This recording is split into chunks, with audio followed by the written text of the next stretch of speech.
berita mengenai Islamnya Adi bin Hatim. Jadi tadi kalau kisah Najran dari selatan, kita naik ke utara pula. Adi ibn Hatim adalah seorang Nasrani. Beliaulah putera kepada Hatim At-Ta'i. Ayah dia nama Hatim At-Ta'i, Bani Ta'i, yang masyhur dengan pemurahnya. Nabi sendiri pun Hatim At-Ta'i ini meninggal ketika Nabi sudah mendewasa. Tapi dia tak sempat jumpa, dan nama Hatim At-Ta'i ini memang masyhur serantau Arab itu sebagai manusia pemurah. Assalamualaikum warahmatullahi wabarakatuh. A'udzubillahi minasyaitonirrajim. Bismillahirrahmanirrahim. Alhamdulillah nahmaduhu wa nasta'inuhu wa nastaghfiruh wa nusalli wa nusallimu ala sayyidil anbiya'i wal mursalin wa ala alihi wa sahbihi ajma'in. Rabbi shrah li sadri wa yassir li amri wa hlul 'uqdatam min lisani yafqahu qawli wa ba'd. Al-Fatihah. A'udzubillahi minasyaitonir rajim. Bismillahirrahmanirrahim.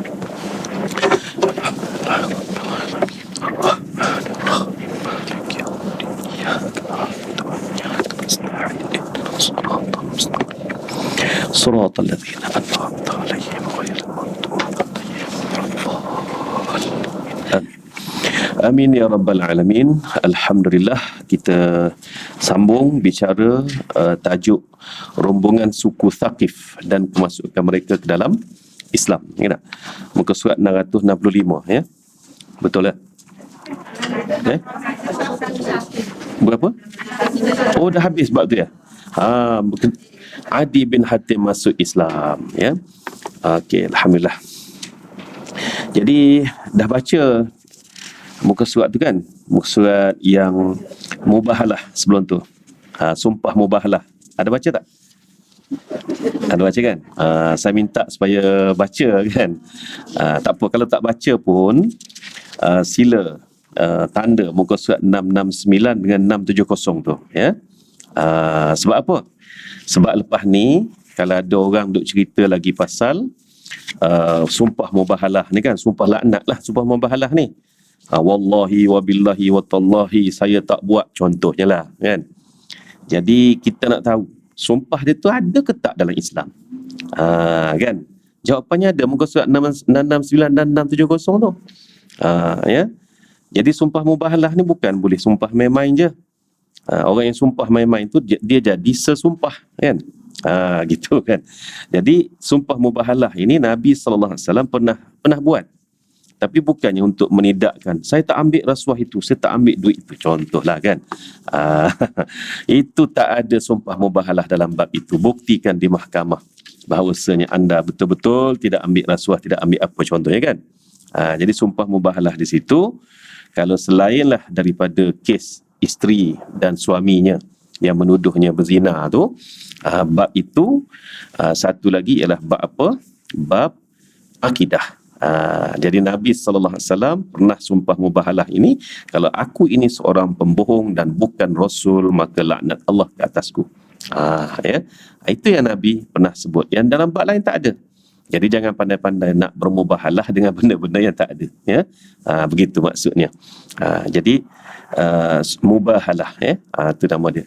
Jadi contohnya dalam qasad 670 itu Syarhabil ataupun disebut juga Syurahbil, ya, Syurahbil ibni Wada'ah, ketua puak Nasrani, takut bila dipanggil sumpah mubahalah tu. Bila dia takut sebab apa? Sebab dia tahu bahawa Nabi SAW ini betul, sebenarnya benar, ya kan? Jadi sebab itulah dia tak jadi, tak payah dia kata. Dan orang-orang dia pun tak perlulah, dia kata jangan bersumpah katanya. Mereka ini adalah rombongan Nasrani yang datang dari Najran, ya. Najran sekarang kat mana? Dalam wilayah Saudi, ya, selatan Saudi sempadan dengan Yaman, ya. Di situlah adanya satu wilayah namanya Najran, ya. Najran ini memang padat dengan Nasrani sampai hari ini, ya. Memang padat dengan Nasrani sampai hari ini, dan di situ jugalah sebenarnya wilayah Najran ini juga, tapi yang ini berada dalam wilayah Yaman pula, ya. Peristiwa berlakunya Ashabul Ukhdud, ya, peristiwa berlakunya Ashabul Ukhdud. Apa itu Ashabul Ukhdud? Iaitu segolongan orang Nasrani yang telah dibakar hidup-hidup dalam 2 parit besar. Ukhdud maknanya parit, parit besar, dan dibakar hidup-hidup oleh raja Yahudi. Raja Yahudi. Nama raja itu Saif bin Ziyazan. Jadi sejak dari itulah, lebih kurang 40 tahun sebelum kelahiran Nabi Muhammad sallallahu alaihi wasallam, sejak dari itu orang-orang Yahudi di Najran ini lari, lari ke utara, singgah di Yasrib pula, bina penempatan di Yasrib. Itu dia punya jalinan sejarah dia, ya. Jadi untuk orang-orang Najran ini, di penghujung hayat Rasulullah SAW, mereka berdatangan, ataupun betul ke istilah berdatangan tu tadi tu, ya, datang menemui Nabi SAW semata-mata untuk apa? Untuk sebenarnya mereka tu nak memperteguhkan keyakinan mereka terhadap agama Allah ini. Jadi mereka datang sampai satu ketika Nabi sallallahu alaihi wasallam kata, cukup-cukuplah berbahas, berdebat, berapa. Sekarang ni kalau kamu tak yakin bahawa aku ni seorang nabi dan rasul, mari kita bersumpah mubahalah. Kan. Dalam keadaan mereka doa tu, Nabi pergi panggil Fatimah dengan Hasan dan Husin yang masih kecil lagi, ya. Ialah Nabi wafat pun Hasan dan Husin baru 7 tahun dan 6 tahun, kan. Jadi masa mubahalah ni berlaku, mungkin Hasan baru 6 tahun, 5 tahun ataupun lebih kecil daripada itulah. Jadi datanglah budak dua tu, Nabi dukung Husin dan Nabi pimpin Hasan, ya. Itu ceritanya. Fatimah ikut belakang. Kata Nabi, jom kita mubahalah. Aku bukan mubahalah dengan aku seorang, dengan keluargaku. Maknanya empat-empat ni laknat hancur kalau aku ni pembohong. Tengok dengan bersungguh. Tak apalah, kata dia, tak apalah. Tak apa, ya. Tak apa tu, dia cakap lagi dekat orang-orang dia, jangan. Kenapa jangan? Bermaksud dia tahu Nabi itu benar. Mereka ni sebenarnya nak cari jalan juga supaya nak kata sekurang-kurangnya engkau benar, kami pun benar. Dia nak buat macam itulah, mana lebih kurang, kan. Jadi mana boleh begitu, lakum dinukum waliyadin. Kalau aku benar, kamu tak benar. Begitu jawapannya, kan. Sebab ini sama-sama agama Allah, risalah Allah. Yang sekarang ni bila turun Nabi lain selepas risalah Allah dan juga agama Allah itu, maka yang terdahulu terbatal. Dia tak boleh ada 2 Nabi serentak untuk semua kaum, kan. Kalau 2 Nabi serentak pada satu kaum, pada 2 kaum yang berbeza, itu biasa berlaku, kan. Itu biasa berlaku. Baik. Jadi akhirnya dia orang pun tak apalah, minta diri, ya, nak balik ni raun Madinah dulu. Separuh daripada mereka tak jadi balik dan memeluk Islam. Cukup dengan melihat kota Madinah tu pun mereka pun dah yakin dah bahawa sebenarnya yang dibawa oleh Nabi ni benar dan betul. Itu dia. Itu kisahnya, ya. Okey, jadi yang selebihnya tuan-tuan dan puan-puan baca sendirilah, ya. Jangan nanti tukang baca pula, kan. Jadi okey, kita terus kepada berita mengenai Islamnya Adi bin Hatim. Jadi tadi kalau kisah Najran dari selatan, kita naik ke utara pula. Adi ibn Hatim adalah seorang Nasrani. Beliaulah putera kepada Hatim At-Ta'i. Ayah dia nama Hatim At-Ta'i, Bani Ta'i, ya. Yang masyhur dengan pemurahnya. Nabi sendiri pun Hatim At-Ta'i ini meninggal ketika Nabi sudah mendewasa. Ya. Tapi dia tak sempat jumpa, dan nama Hatim At-Ta'i ini memang masyhur serantau Arab itu sebagai manusia pemurah, ya. Beliau juga adalah seorang yang dihormati di kalangan kaumnya. Beliau memungut 1/4 daripada harta rampasan yang didapati melalui peperangan, dan sudah menjadi adat kepada bangsa Arab memberikan 1/4 harta rampasan perang kepada ketua dalam suku mereka. Setelah mendengar berita mengenai Rasulullah SAW dan dakwahnya, beliau merasa benci terhadap dakwah baginda itu, menyebabkan beliau meninggalkan kaumnya pergi kepada orang-orang Nasrani di Syam. Ketika perang Tabuk, Nabi sallallahu alaihi wasallam dah sampai ke kampung Adi bin Hatim, ya. Dah sampai ke perkampungan Adi bin Hatim. Tapi Adi menyembunyikan diri, dan apabila kaum-kaum di Tabuk tadi, perang Tabuk tak jadi, kan. Perang Tabuk tak jadi. Orang Rom tak jadi turun. Mereka cukup dengan mendengar berita Nabi Muhammad sallallahu alaihi wasallam dengan 10,000 tentera berjalan kaki 700 kilometer sekarang. Kalau dulu lagilah banyak ratus kilometer kan. Berjalan kaki, itu nak cerita kekuatan moral tu mengalahkan kekuatan material. Tentera Rom lagi besar dia punya bala tentera, tapi bila dengar tentera Islam sanggup datang berjalan kaki bulan Ogos, September, Oktober, ya, musim panas masa tu, lemah dia, tak boleh berperang orang dengan orang macam ni. 3 minggu Nabi duduk di Tabuk, Nabi buat apa? Nabi berdakwah. Dan sehinggakan kaum-kaum Arab di situ telah memeluk Islam, dan kalau tak memeluk Islam pun berjanji bernaung di bawah Islam dan membayar jizyah.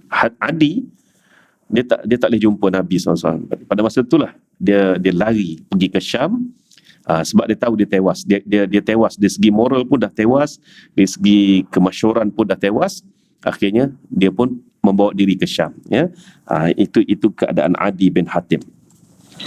Adi sendiri menceritakan, sekejap saya terlupa nak ulas berkenaan dengan harta rampasan perang. Kalau dulu harta rampasan perang ini dapat dekat kepala je, kepala kaum, 1/4 at least, 1/2 tu pasti kan. Semua sekali kadang-kadang berlaku kan. Jadi rakyat ni pergi berperang, mati kutu je lah kan. Tapi dalam Islam 2/5 adalah untuk tentera-tentera yang pergi berperang. 2/5 lagi, 1/5 adalah untuk Rasulullah SAW. 2/5 untuk disimpan di Baitul Mal, kan? Dan 1/5 untuk Rasulullah SAW ini, Rasulullah tak pakai pun untuk diri sendiri, ya. Cari pula balu-balu anak-anak yatim, tentera-tentera muslimin yang telah meninggal syahid dalam peperangan terdahulu. Jadi di situ pun orang dah nampak dah betapa kemuliaan dan juga Islam ni tidak menganiaya. Jadi Adi bin Hatim dia mewarisi daripada bapa dia. Mewarisi daripada bapa dia, kalau berlaku peperangan 1/4 milik ketua. Jadi bila tengok challenging dia tu dah datang kan, maknanya challenger dia tu adalah Nabi Muhammad sallallahu alaihi wasallam yang hanya ambil 1/5 saja untuk dia sebagai ketua. Tentera-tentera dapat 2/5 dan 2/5 lagi tu disimpan di Baitul Mal. Maknanya dapat dekat rakyat juga. Dia pun dah rasalah jatuh aku kan. Jadi itulah yang menyebabkan dia lari pergi ke Syam pada masa tu. Syam bermaknanya berada di bawah pengaruh Rom 100% lah. Adi sendiri menceritakan, part yang saya suka. Orang-orang sahabat-sahabat ni sebelum dia memeluk Islam, dia benci pada Nabi, pada Islam, tapi selepas dia memeluk Islam dia cerita apa yang berlaku pada dia zaman dia jahiliah, kan? Abu Sufyan tu utama, ya. Cerita-cerita Abu Sufyan tu kadang-kadang menyebabkan kita tergelak sendiri betapa bodohnya orang-orang ini berfikir pada zaman itu. Dan satu lagi, kita pun terfikir juga, Abu Sufyan tak malu ke mengaku kebodohannya pada zaman jahiliah? Tidak, mereka ini adalah sahabat-sahabat yang ikhlas, yang Rasulullah, yang Allah Ta'ala dah ciptakan, bangkitkan untuk membantu Rasulnya ini, kan? Adi menceritakan, aku merasakan benci kepada tempat aku oleh sebab terlalu bencinya kepada Rasulullah SAW. Lalu aku pun terfikir lebih baik aku pergi menemuinya. Kalaulah dia itu seorang raja atau pendusta, nescaya akan terdedah kepadaku. Sebaliknya, jika dia itu seorang yang benar, aku akan mengikutnya. Ini menyebabkan Adi kembali dari Syam dan pergilah ke Madinah. Aku pun bertolaklah pergi dan bertemulah dengan Rasulullah SAW di Madinah. Aku masuk menemuinya yang sedang berada dalam masjid. Lalu aku beri salam. Baginda sallallahu alaihi wasallam menjawab, man hazar rajul? Siapakah lelaki ini? Mana aku pun menjawab, Adi ibnu Hatim. Lalu bangunlah Rasulullah SAW membawaku ke rumahnya. Demi Allah, dengan keadaan bersahaja, tidak berpura-pura, baginda membawa aku ke rumahnya. Di jalan bertemulah dengan seorang perempuan tua. Baginda berhenti dan bercakap panjang dengan perempuan tua itu yang menyatakan sesuatu hajat kepada baginda, ya. Ini yang saya selalu kupas dalam ceramah Isra' Mi'raj saya. Nabi ini memang menghormati perempuan tua sebab naluri anak yatim, kan. Tapi dalam Isra' Mi'raj, yang pertama Nabi jumpa tengah jalan siapa? Perempuan tua. Tapi Nabi tak paling pun kepada perempuan tua itu pada malam tersebut, ya tak? Ini sebenarnya berbeza antara fitrah Nabi sebelumnya ataupun semasanya dengan pada malam itu, kan. Bermakna ada something yang tak kena dengan perempuan tua itu, yang berperhiasan dengan begitu hebat dan sebagainya, sehingga Jibril beritahu Nabi, nasib baiklah kamu tak menjawab, kan. Bahasa ialah tu nasib baik tu, kan. Kerana dia itu dunia, kalau tidak seluruh umatmu akan menjadi pengejar-pengejar dunia, tuan-tuan, ya. Itu kunci-kunci Isra wal Mi'raj ini. Tak banyak peristiwanya sebenarnya, tak banyak, kan, berbanding dengan manfaat yang diperolehi daripada peristiwa Isra dan Mi'raj itu, yang tak habis-habis nak kupas pada hari ini. Sebab itulah bila sebut pasal perempuan tua tu, kuncinya kat situ bermakna Nabi sendiri pun sudah ada sense bahawa perkara ni tidak seperti biasa. Sedangkan keadaan biasanya Nabi SAW amat menghormati perempuan tua. Dan kalau kita baca sirah ni pun, kita tengok gaya Nabi SAW.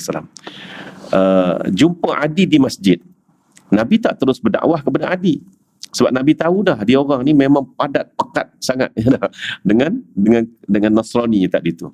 Jadi biar dia tengok gaya hidup Nabi SAW. Jom ke rumahku. Bila pergi ke rumah Nabi SAW, siapa tengok rumah Nabi pun, ya, terutamanya Adi yang dah biasa makan 1/4 harta rampasan perang, kan, sebagai pemimpin kaum, sedangkan Nabi ambil 1/5. Situ dah jatuh, kan. Baik, mari kita tengok rumah aku pula. Rumah Nabi, daun pintunya tadi tu, daun pintunya yang ada orang duk bawa cerita, kalaulah suami balik malam ketuk pintu 3 kali, isteri tak bangun-bangun, isteri tidur mati, itu penceramah biasalah tu, kan. Bab mengutuk nombor 1 lah. Maka Rasulullah sanggup tidur di luar pintu rumah, kan. Jadi tidak macam suami-suami sekarang kononnya, ya, ketuk sampai tercabut pintu rumah. Saya nak tanya, pintu rumah Nabi tu dibuat daripada kayu jati ke? Kan, pintu rumah Nabi tu dari satu jenis ni, jenis dia kayu, tapi kalau kita jentik tu bunyi tu macam besi. Dia ada dia punya itulah, saya tak tahulah, rumah orang kaya lah, rumah saya pintu sekali tendang je pun, kan. Itu dia. Okey, jadi pintu rumah Nabi ni sehelai kain je, tuan-tuan, langsir saja, selai kain tebal saja, kain tebal, kain kapas Yaman tu, kain kasar lah, kain guni pun dia juga. Jadi nak ketuk buat apa, tolak je lah, selak je lah. Itu cerita palsu tu sebenarnya tu, kan. Sengaja nak membuat cerita ceramah ni jadi seronok, kan. Kononnya Nabi tidur lah kat luar tu. Jadi pagi esok Aisyah buka pintu, Aisyah buka pintu, tengok tak Nabi tergolek kat situ. Aisyah buka pintu buat apa, nak tanya. Aisyah nak pergi ke mana? Dia tak tahu ke isteri Nabi SAW tu tak keluar pun rumah. Banyak nilai sirah tadi tu. Bila serah kat puak-puak penceramah ni, tuan-tuan, yang suka duk heret cerita macam ni, jadi hilang nilai sirah tu. Dia jangan tak tahu, ya, isteri-isteri Nabi tu sendiri dijaga kemurnian, kesuciannya itu sampaikan wajib pakai purdah. Sedangkan purdah tidak wajib. Tapi untuk isteri Nabi wajib pakai purdah. Sebab itulah bila Sayyidina Umar tengok ada seorang perempuan pakai purdah pada masa dia masa tu tak ada COVID lah, kan. Sebab sekarang semua pakai purdah. Dengan orang lelaki pun pakai purdah juga dah. Sayyidina Umar pergi tanya, sebab Sayyidina Umar tahu ini bukan isteri Nabi ni.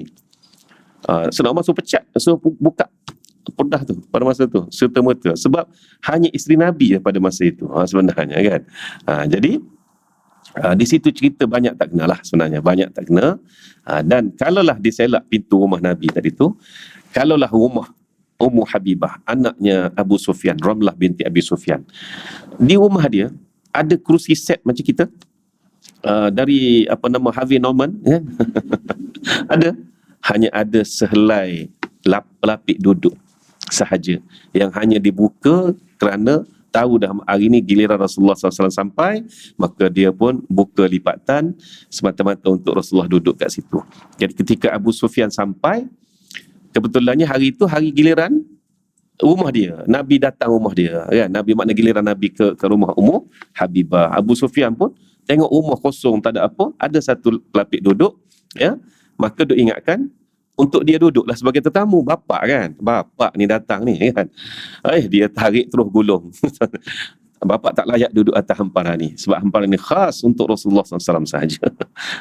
Itulah rumah Rasulullah SAW. Jadi untuk Adi yang rasa dirinya tercabar dengan kepimpinan Rasulullah SAW, amat sesuai lah bawa ke rumah, tengoklah rumah aku macam mana, 1/5 harta yang aku ambil daripada rampasan perang, inilah rumah aku, hanya selayaknya digelar hujurat. Dia rumah tapi digelar hujurat. Hujurat ni makna bilik-bilik. Ya betul, rumah Nabi SAW itu hanya layak macam rumah kongsi je lah, makna macam bilik-bilik saja, begitu saja. Okay. Itulah cara Nabi SAW berhadapan dengan Adi ni. Di tengah jalan bertemu pula dengan apa itu, seorang perempuan tu. Dia Adi perhati semua ni.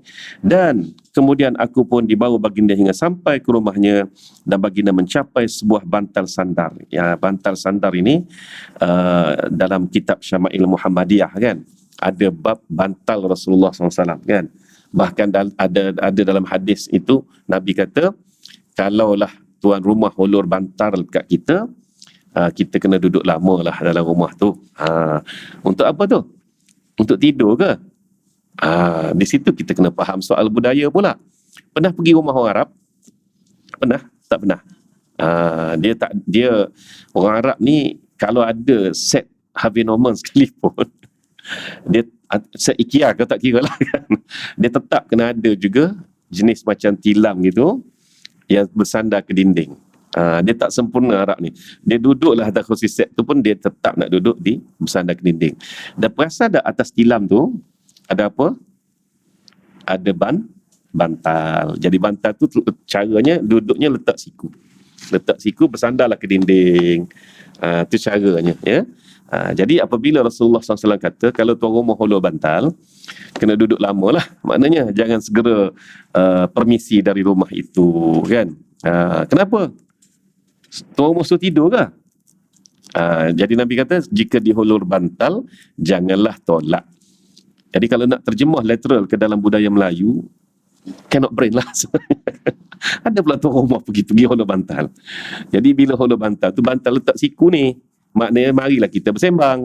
Tiba-tiba kita bila dihulur bantal, tuan rumah ajak bersembang, tak apa, nak cepat. Terasa hati tuan rumah. Ini soal budaya kan. Jadi Nabi SAW sampailah di rumah, tak dinyatakan di rumah siapa. Jadi ada bantal. Bila ada bantal tu maknanya tahu dah tu. Bantal apa? Bantal letak siku sebenarnya untuk bersembang. Jadi rumah ni wallahualam, sebab rumah isteri Nabi ada 9 semuanya ya. Ada 9 pada satu masa. Maka Nabi SAW pun tengok dulu bantal apa. Nabi mencapai sebuah bantal sandar yang diperbuat hanya dari belulang dan berisikan sabut, bukan danlop, bukan danlop ilu pun tak ada. Lalu menyorongkannya kepadaku, dihulurkanlah ya.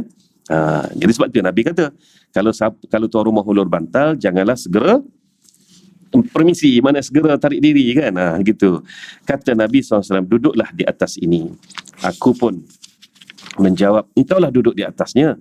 Sebab ada satu je. Ada satu tu je kan. Engkaulah duduk di atasnya. Kata Nabi membalas, engkaulah duduk. Maka aku pun duduk di atasnya, sedangkan Nabi SAW duduk di atas lantai yang tidak berpelapik pun ya.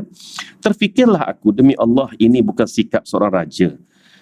Sebab kalau dia nak jadi raja mesti diangkat-angkat begitu, bukan? Dimulia-muliakan, tapi dia bukan raja. Kemudian kata baginda, wahai Adi ibnu Hatim, yang engkau tahu adakah Tuhan selain Allah? Baru Nabi bercakap, tidak ya. Kemudian kata Nabi lagi, yang engkau tahu adakah sesuatu yang lebih besar daripada Allah? Tidak juga. Kata Adi, sebab Adi memang dia beriman dengan Allah yang Esa. Ya. Kata Nabi lagi, engkau penganut Rakusi ya. Satu kaum agama di antara Nasrani dan Sa'ibah ya. Sa'ibah ni dia Nasrani yang sudah ada mazhab-mazhab lah, senang cerita ya. Saya pun tak mendalami sangat maksud Rakusi dekat sini ya. Maka kata Adi, ya. Kata baginda lagi, bukankah engkau memungut 1/4 daripada harta kaummu? Aku menjawab, ya. Kata Nabi lagi, itu tidak dihalalkan dalam agamamu. Bukan begitu ke? Kan maknanya Nabi tahu. Ya, Nabi tahu.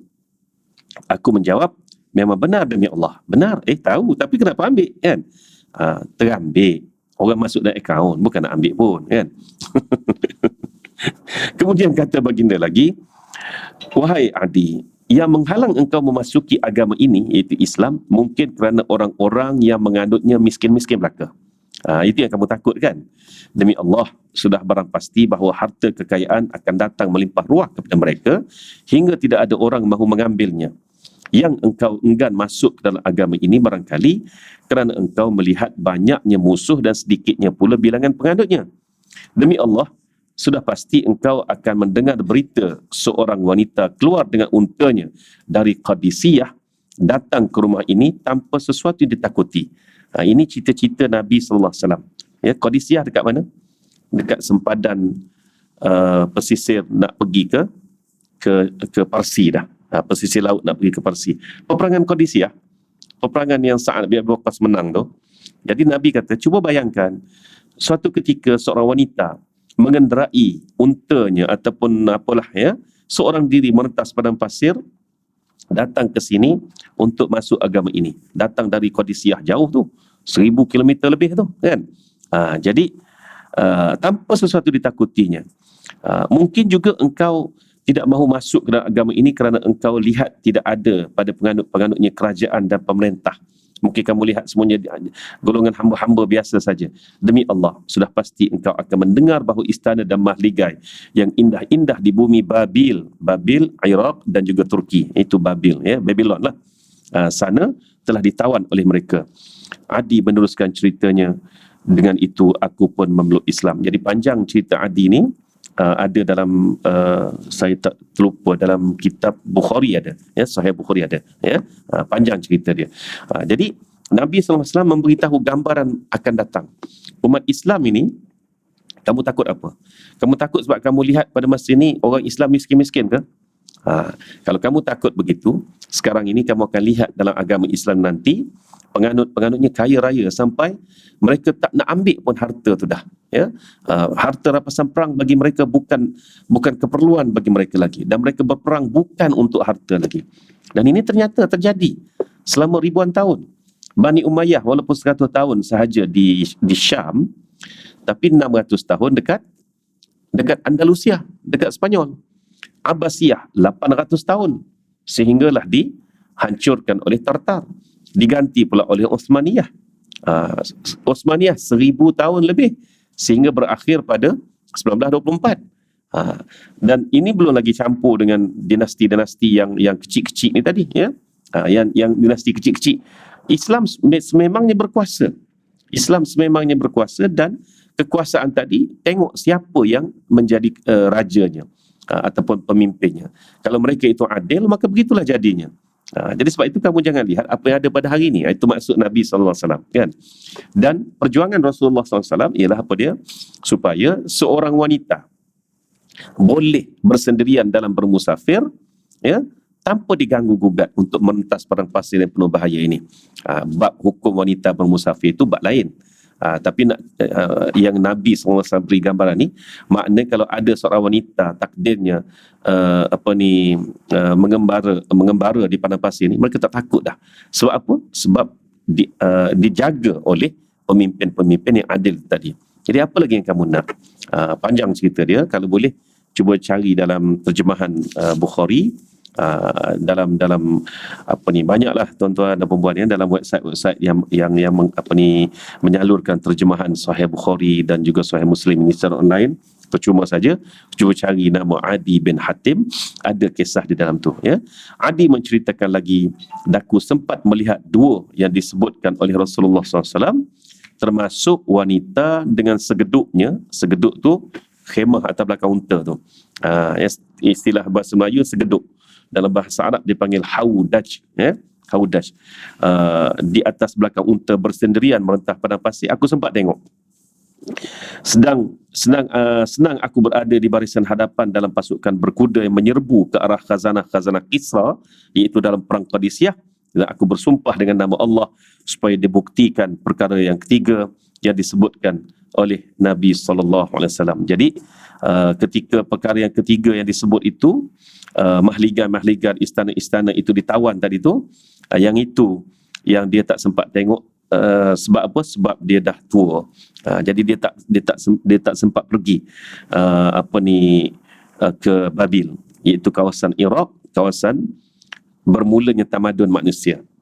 Namrus tu tadi tu, bermulanya tamadun manusia yang besar-besar boleh dikatakan sampai sekarang ni. Tamadun kita ni daripada pecahan tamadun Babylon tu lah, yang kita hadapi, Rom ke apa ke, itu semua tu pecahan daripada tamadun Babylon. Jadi yang Nabi SAW beritahu bahawa istana-istana kaya besar dan sebagainya di Babylon itu akan jatuh ke tangan umat Islam satu persatu. Yang itu dia tak sempat tengok, sebab dia dah tua lah, dia dah tua, tak sempat tengok. Dan sampai sekarang pun tuan-tuan dan perempuan sedar tak, Iraq tu dijajah sampai ke tahap mata wang Iraq ni, mata wang Iraq, dinar Iraqi ni, dengan duit Malaysia ni 2 sen 1 dinar. Bayangkan 2 sen ke 2 sen lah, tuan-tuan, 2 sen saja 1 dinar. Bayangkan, ya tak? Kenapa yang Amerika tak nak lepas sangat Iraq? Kan? Dia bayangkan simpanan minyak Iraq dengan Saudi jauh lebih besar Iraq. Di situ tempat munculnya tamadun manusia mula-mula sekali. Dan Saddam Hussein telah memacu Iraq tadi itu sampai ke tahap yang cukup membimbangkan dunia pada masa itu. Dan kenapa yang Amerika sebenarnya cukup bimbang sehingga menyerang Libya dan juga Iraq?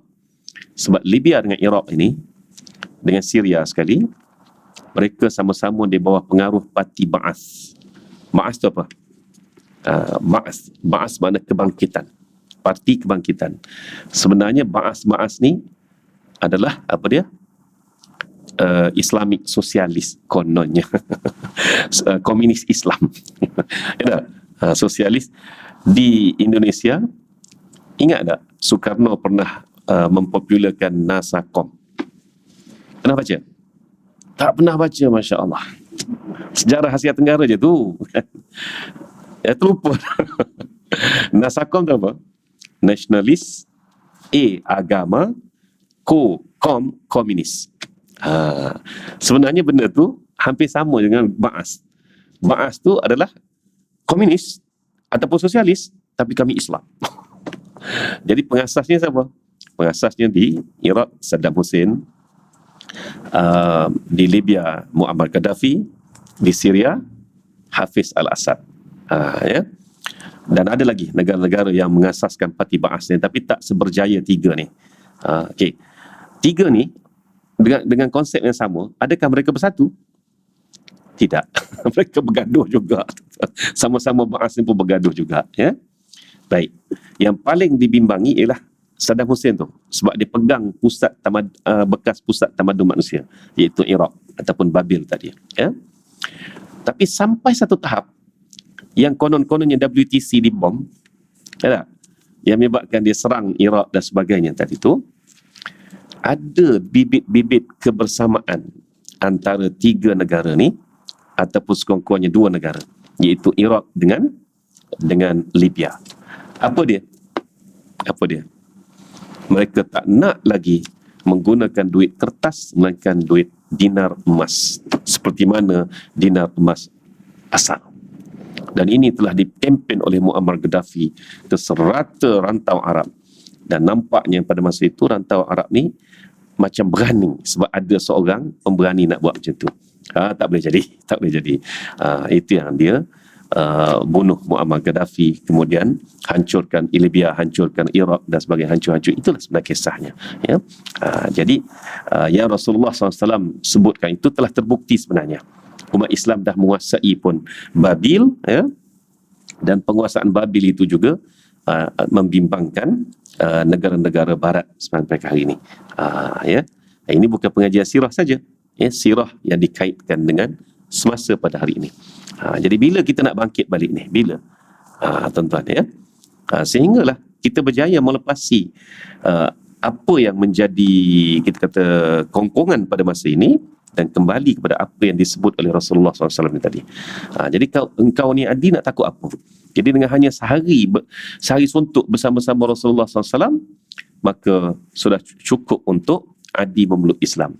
Sebab itulah ada Kalau siapa-siapa pergi ke Mekah, dia akan jumpa buku nota kecil besar ni je, sehari dalam hidup Rasulullah SAW. Ya. Sebenarnya seseorang manusia itu memerlukan sehari sahaja dia memerhati hidup Rasulullah SAW, sudah cukup untuk dia memeluk Islam. Ya. Seperti mana Adi ni tadi, bunga berkarat Adi ni kan, tapi dia perhati hormatnya kepada orang tua ni kan. Bukan main hormatnya dia. Ni bukan jenis raja ni hormat orang tua. Aku masuk rumah dia, dia suruh aku duduk atas bantal tu kan, sedangkan dia duduk atas lantai. Ini pun bukan jenis raja juga kan. Jadi tuan-tuan, inilah kehidupan Rasulullah SAW yang akhirnya membawa Adi memeluk Islam. Okey, beberapa ibarah dan pengajaran. Kedatangan Adi bin Hatim menemui Rasulullah SAW dan berita beliau memeluk Islam. Di masa yang sama, kedatangan berbagai rombongan utusan bangsa Arab dari segenap ceruk dan rantau semenanjung tanah Arab itu boleh kita golongkan sebagai satu atau sama seperti rombongan utusan yang datang kepada baginda untuk mengisytiharkan keislamannya juga. Maknanya dengan Adi datang seorang itu, dia sudah membawa pengaruh untuk satu kaum keseluruhannya. Bukannya Adi seorang. Sebenarnya apa yang terjadi selepas itu pun betul. Sebab bila Adi balik, Adi isytihar dia Islam, maka kaum-kaum Arab yang berada di segenting antara semenanjung tanah Arab dengan Syam itu telah memeluk Islam satu persatu. Di samping itu memang menarik perhatian kita kepada cerita Adi yang datang seorang diri itu untuk diulas lebih lanjut. Kerana terdapat banyak ibarat yang penting yang ada hubungannya dengan asas akidah Islamiyah, iaitu melalui penjelasan lebih terperinci. Malah kedapatan penjelasan yang begitu nyata terhadap kepribadian junjungan besar Rasulullah SAW. Ini seperti yang saya dah ulas tadilah, ya, bertemu dengan perempuan tua, dengan rumah yang tak ada apa-apa, ya. Okey. Kemudian kita masuk ke muka surat dekat 673 tu juga, perenggan akhir sekali. Kata Adi, demi Allah dengan keadaan bersahaja, tidak berpura-pura, baginda mengajak saya ke rumahnya. Tiba-tiba bertemulah dengan seorang perempuan tua. Baginda berhenti dan bercakap panjang dengan perempuan tua itu yang menyatakan sesuatu hajat kepada baginda. Dengan itu saya pun terfikir, demi Allah, ini benar-benar bukan sikap seorang raja. Kan? Sikap seorang raja, maknanya pemimpin lah, kan? Bukan main lagi, insyaAllah saya tolong uruskan. Haram, tak urus, tak payahlah. Nanti dah bohong lah berkata. Tu dia dah. Kita cop surat je lah kan, lepas tu tak huruf-huruf pun, ya tak? Tapi Nabi SAW menyelesaikan masalah yang dihadapi oleh perempuan tua tadi. Memang tepat apa yang difikirkan oleh Adi, kerana alangkah jauhnya sifat orang yang tamak dan rakus hendak menjadi raja atau yang berangan-angan hendak mendapatkan kedudukan sebagai pemimpin atau kebesaran dunia, dengan sifat sabar yang lahir pada baginda di masa baginda dihentikan oleh seorang perempuan tua dan lemah, bahkan menjadi bidalan. Menjadi bidalan apa? Ini pun daripada hadis Nabi juga, ya. Seorang pemimpin yang kuat itu sebenarnya ialah seorang pemimpin yang sanggup merendah kepada rakyat yang paling lemah. Itu dah jadi bidalan. Sebab Nabi SAW dah sebut, seorang yang kuat itu bukan bermakna dia boleh menjatuhkan berapa ramai manusia kuat, tapi seorang yang dapat menahan amarah dia. Pada masa itu, dialah orang kuat. Jadi dalam sibuk mana pun seorang pemimpin, tiba-tiba datang seorang makcik tua, ya, sama ada datang itu dipelotkan, ada juga kadang-kadang bukan tak tahu kan, bila pemimpin tak sebutlah level mana melawat kawasan, kan, dia pun tak tahu perancangan daripada pegawai-pegawai dia kan. Ini cerita real kan. Apa jimik kita nak buat ni? Marilah Makcik Kiah. Makcik Kiah ni nak serah borang, nak mengadu dekat sekian ketua kita ni, kan. Pada masa tu kena gaglah jaga, ya, supaya nampak real muka bos kita ni terkejut dengan berkeruk keningnya dia, dengan berfikirnya dia, dan edisi seorang tu kena cakap lah kat dia, okey kita bagi 10 minit kat sini. Itu dia kan. Ustaz macam ada pengalaman je. Kau tak kenal aku ke? Kan? Aku duk urus benda-benda ni. contoh kan. Ya. Jadi sebab dia pun ni apa ni Datuk, contoh kan, Datuk kawan ni pun ada apa tu, edisi berbisik, tak apa layan 10 minit 10 minit dia pun okey lah, sebab dia dipandu oleh pegawai-pegawai dia kan. Ada apa? Bagi borang ya apa. Yang penting masa tu juru kamera kena shoot tepat atas muka Datuk Seri. Sebab tu nampak Datuk Seri pun, oh kan, lakonan. Tapi yang seronoknya, bos tak tahu. Bos tak tahu. Semua tu diplot oleh orang keliling. Jadi Rasulullah SAW tak ada benda tu. Tak ada edisi pun. Edisi tahu edisi? Bodyguard lah. Kan? Tak ada bodyguard pun. Dia dengan Adi berdua-duaan saja pergi, tiba-tiba jumpa orang tua macam tu kan. Yang saya cerita tadi tu bukan di sini tau, di Zimbabwe di Zimbabwe pun ada Datuk Seri juga kan. Okey. Tetapi Rasulullah SAW memang begitu. Walau dalam keadaan apa sekalipun, itulah tabiat dan dengan sifatnya yang bertenang. Baginda tidak membeza-bezakan para sahabatnya dalam majlis. Tidak pernah menunjukkan taraf hidupnya lebih tinggi daripada para fakir dan miskin. Seperti yang telah dicatatkan bahawa Nabi SAW memakan hanya sejenis masakan sahaja dalam hidangannya. Ya, kalaulah dia makan roti dengan daging bakar itu sahajalah. Dan daging bakar tu pula dia Arab ni dia tak reti potong daging kecil-kecil macam kita. Dia sekeping tu je. Ingat tak kisah Aisyah dengan Nabi kan? Nabi masa tu Aisyah masa tu datang haid. Ya. Jadi Aisyah masak makan daging ya dengan roti. Jadi Aisyah gigit di bahagian ini ya, letak. Jadi Nabi pun ambil bahagian tu juga gigit situ. Orang tak faham sebenarnya tu apa. Habis-habis orang ulas. Bukanlah saya nak bangga diri faham, tidak sebenarnya. Orang ulas apa? Betapa romantiknya Nabi makan pun daripada gigitan Aisyah tu juga. Sebenarnya Nabi nak tunjuk masyarakat pada masa itu menganggap isteri bila datang haid kotor sekotor-kotornya. Itu benarnya. Jadi Nabi nak tunjuk bahawa isteri ketika datang haid, yang kotornya darahnya itu saja. Tubuhnya tak kotor. Jadi sebab itulah Nabi makan gigit daging tu tadi tu daripada gigitan yang tempat Aisyah gigit, dan minum tu pula daripada tempat Aisyah minum tu. Maknanya Aisyah minum di sini, tak adalah Nabi kata minum kat sini. Contoh kan, segan sebab isteri tengah datang haid. Tak, Nabi ambil minum tempat sama. Jadi dengan itu menandakan bahawa Nabi nak beri isyarat suami jangan menganggap kotor kepada isteri. Situ rahsia dia. Ya, ini soal adab tu tadi kan. Itu dia. Jadi okey. Ingat tak satu ketika, ni saya nak kaitkan lagi pribadi Nabi ni. Khabbab bin Arat, hamba seperti mana Bilal bin Rabah juga. Dia kena salai atas api. Dengan telanjang di salai atas api. Okey. Bersama-sama Osman. Oleh kerana Osman ini Arab Bani Umayyah, Arab Quraisy Bani Umayyah, dibungkus dulu Osman tu dengan tikar. Dibungkus dulu. Tapi kena salai sama-sama. Jadi Osman sekadar panas, tak adalah melecur. Si Khabbab ni habis melecur atas belakang. Pergi mengadu dekat Rasulullah SAW. Pergi mengadu, Rasulullah dengar aduan dia tadi. Tengok Rasulullah atas belakang saya, begini. Rasulullah dengar, tak kata apa, sabar. Tiba-tiba Khabbab kata, ya Rasulullah, doa Tuhan ni makbul. Kenapa tak doakan biar hancur golongan Quraisy ni?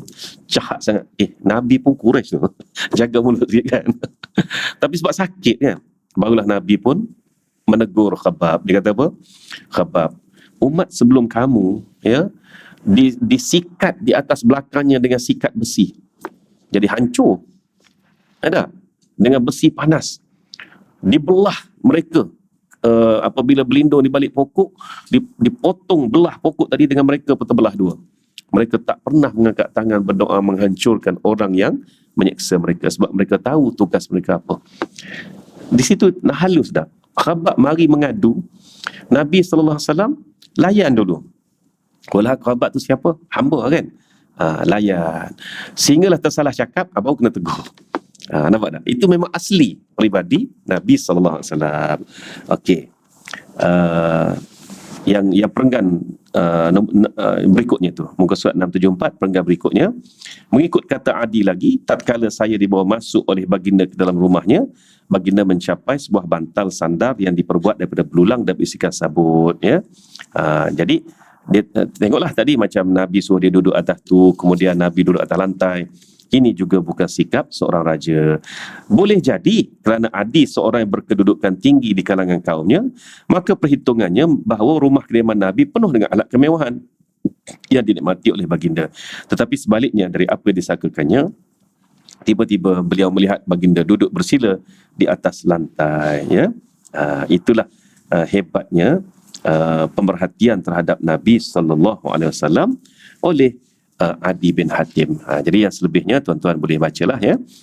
Yang Qadisiyah dan sebagainya itu seperti yang saya huraikan tadi, dan tepatlah firman Allah di penutupnya, وقالوا قلوبنا في أكنة مما تدعونا إليه وفي آذاننا وقر ومن بيننا وبينك حجاب فاعمل إننا عاملون. Mereka berkata, ni orang-orang ke hati ni, hati kami berada dalam tutupan yang sangat tertutup dan telinga kami ada sumbatan, dan di antara kami dan kamu dan kami ada dinding, maka buatlah kerja kamu, sesungguhnya kami membuat kerja kami. Surah Fussilat ayat 5 ini menjadi cabaran kepada kita untuk menunjukkan dakwah Islam ini secara Nabi tunjuk. Nabi dia tunjuk secara bilhal dulu. Siapa aku dulu, ya? Siapa aku dalam kehidupanku seharian. Nabi tidak bercakap saja. Kalau bercakap saja ni, dia akan tibalah saat orang-orang yang engkan tadi akan sebut seperti mana ayat kelima surah Furqan. Jadi cabaran ya, ayat kelima surah Furqan cabaran untuk kita nak supaya buka hati dia tadi tu. Yang dia kata telinga kami tertutup, mata kami tertutup, ya. Tak ada apa benda. Di antara kami dan kamu juga ada hijab. Okay, kita pecahkan hijab tadi.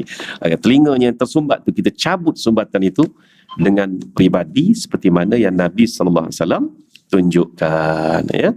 Begitu. Tapi jangan berlakon. Janganlah berlakon, ya dah. Alah-alah nak suruh orang masuk Islam ni nak tunjuk pemurah lah. Jumpa je budak-budak, dek mari sini, bagi duit contoh kan. Itu berlakon, tak jadi. Ya. Nak yang real seperti mana yang Nabi SAW tunjukkan. Wallahualam. Ada soalan?